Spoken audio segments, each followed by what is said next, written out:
to the virtual academy, do they have to wait until the end of the trimester? It's easier to take them out and put them into VLA than what we're not allowing is someone in VLA to come back to you early. That's master schedule implications, your grade book, all the stuff going on. And with high school folks, we talked with the high school principals and we said, could we not have two different systems, having some trimesters and some semesters and how screwy that will be? And they said we could make it work. A lot of you guys have cumulative grades that build on themselves, so you're just kind of jumping back into the river and down the river you go in high school. But to answer your question, what I anticipate happening is we have our August 1st deadline. We have 500 kids enrolled now. From the number of emails and the number of social media posts that I'm seeing, I think that we have another 1,000 people on the sidelines, not sure. They're kind of watching, waiting. They have not heard from principals what life is really going to be like when most kids eat in the classroom, but my son has a nut allergy. So what happens then? We're just going to clean it really well. At North, we never allowed food, not even a snack in a classroom because of allergies. Now those kids with allergies are supposed to go to the lunchroom, which will be the safe place to eat. So as you start looking at those schedules, we start seeing masks and kids kind of wrap their head around what that looks like. I think we're going to see those numbers go up. I'm also anticipating what I'm calling a second wave of enrollment, which is I went to the first week of school, this is not going to work. We're going to let them join VLA. That's going to hopefully drive down numbers in schools and allow smaller classes without robbing schools of all the teachers that it would take to power VLA. So I think at the secondary level, I think we have a lot of potential to help lower the class sizes in your schools. Based on what I'm hearing from parents, and if any of you have seen the negative things that kids write about Edgenuity online, I urge you to go and read them. The things that they say will not repeat to you, but I laughed out loud. I could have fallen out of my chair reading those student reviews because, wow, they made me do work. They made me pass a quiz. I had to listen to the online thing. I couldn't just look through it. And then there's a lot of profanity thrown in, and there's like a lot of things they would rather do than do Edgenuity, which I found extremely entertaining. As parents email me and say, it has 500 one-star reviews, I urge you to find something better. My pushback to them is, every county, with the exception of Franklin County, in the Commonwealth of Kentucky uses Edgenuity right now, today. We have used Edgenuity for the last 6 or 7 years in this Cheatham's classroom. Her kids grow 175% of their growth goals in math because she builds 1-unit Edgenuity classes that are harder questions. And if people just knew how effective it was, it's not for everybody. It's not better than in-class instruction. I don't recommend us taking kids out of school to build virtual academies.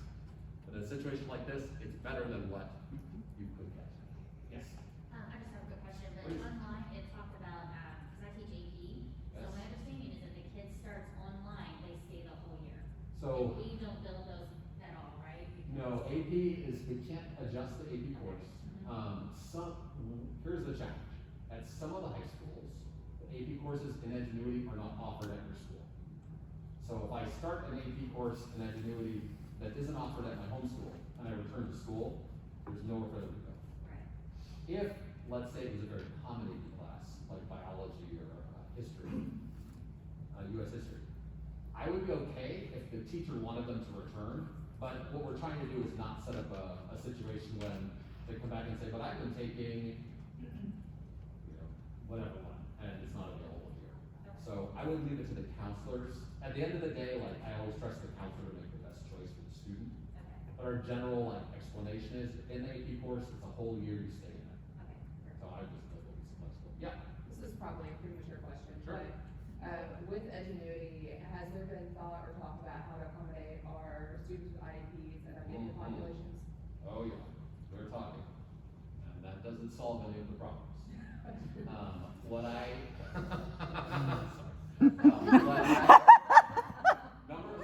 We are talking. Let's see. Let me put my filter on to be professional. Step number 1 is we're educating parents on what's available. Step number 2, we have a CART meeting with the parents saying, I want to go virtual. What accommodations and modifications and instructional minutes are necessary for them to be successful in this space? What we saw with NTI in the spring was that we had kids that were doing online stuff, meeting with their teacher, and then having specialized instruction with their ECS teacher, and we were just crushing some students with the number of appointments and things. So what we're gonna be doing is looking at what we can do to modify and accommodate students through Edgenuity, and the ARC team will decide what that should look like, and if it should be further modified. We also have an ECS teacher with a caseload that will be working with those students in the Edgenuity platform. And what about the far ends of the gifted population? Gifted is, so when I talked to Janet Frazier, the other challenge we have is I'm taking 5 AP classes because I feel like challenging myself, or I'm doing an entire course in a semester. So to support gifted kids, we're trying to work on pacing and how to keep them from just taking on too much.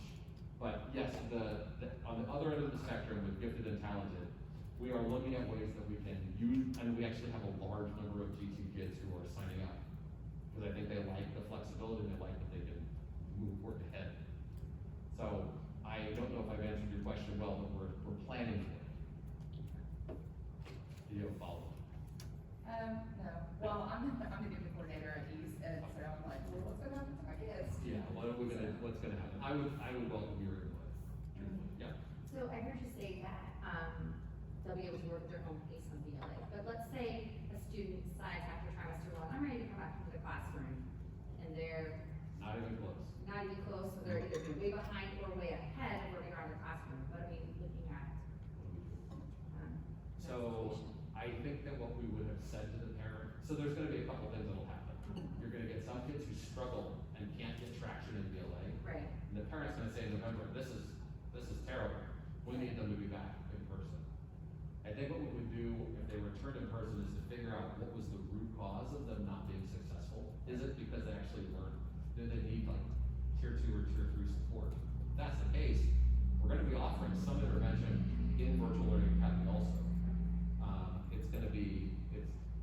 Given that you're far away and it's remote, it's going to take a couple forms. It might be teaching the same content in a different way through another online experience that might be more engaging or more beneficial, or having a teacher or someone try to have a point of contact with them and give them additional support.